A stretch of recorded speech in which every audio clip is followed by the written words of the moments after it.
안녕하세요. 소년심판, 소년재판의 신 혜성 변호사입니다. 오늘은 학교폭력 관련해서 어떻게 대처하는 게 좋을까? 학교폭력이 문제가 됐을 때 어떻게 대처하는 게 좋을지 좀 말씀을 드려보려고 해요.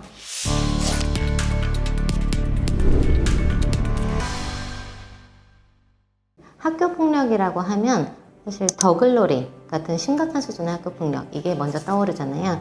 사실 학폭위라는 것도 그런 학교폭력을 예정하고 그걸 해결하기 위해, 그렇게 피해를 입는 학생들을 보호하기 위해서 만들어진 제도입니다.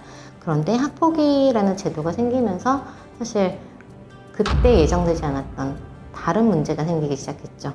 너무 가벼운 사건들, 사실 아이들 간의 다툼, 장난, 이런 걸로 넘어갈 수 있었던 사건들이 전부 학교폭력으로 신고가 되면서 문제가 되기 시작했습니다.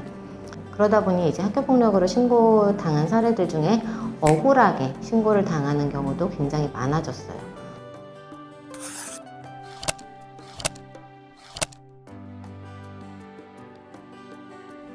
학폭위 절차라는 게 일단 신고가 되고 나면은 바로 학교장이 가해 학생과 피해 학생 분리를 하는 경우가 많고요. 전담기구의 사안조사도 일단은 2주 안에 끝내도록 되어 있습니다. 그리고 학폭위에 넘어가는 걸로 결정이 된다면 그럼 또 학폭위는 학교에서 그 요청을 받은 다음에 3주, 늦어도 한 달 안에 학폭위가 개최되도록 지금 규정이 되어 있어요. 그러다 보니까 굉장히 준비할 시간이 짧죠.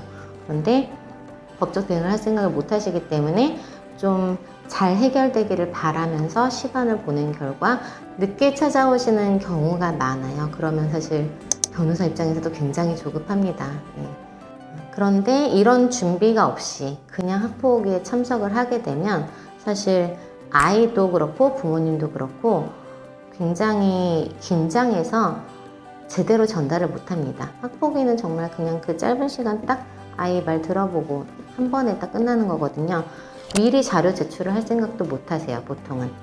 그러면 사실 학폭위 입장에서도 뭐 판단할 수 있는 자료가 없다 보니까 보통은 이제 뭐 가벼운 수준의 학폭으로 인정해서 조치를 하는 경우가 사실은 대부분일 겁니다. 학폭의 범주라는 게 워낙에 넓다 보니까요.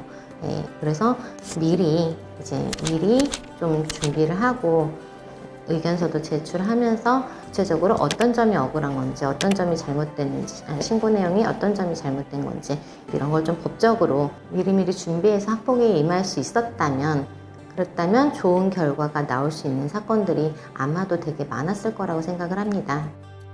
학폭 신고를 당했을 때 만약에 조금 내가 억울한 점이 있다 라는 생각이 든다면 조금 더 적극적으로 한번 알아보시고 우선은 대비를 해두시는 것도 좋을 것 같습니다.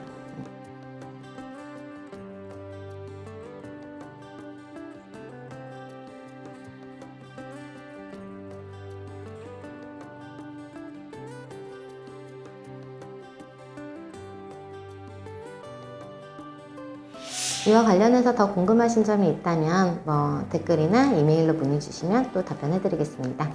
구독과 좋아요, 알림 설정 부탁드리고요. 소년심판, 소년재판의 신 혜성 변호사였습니다.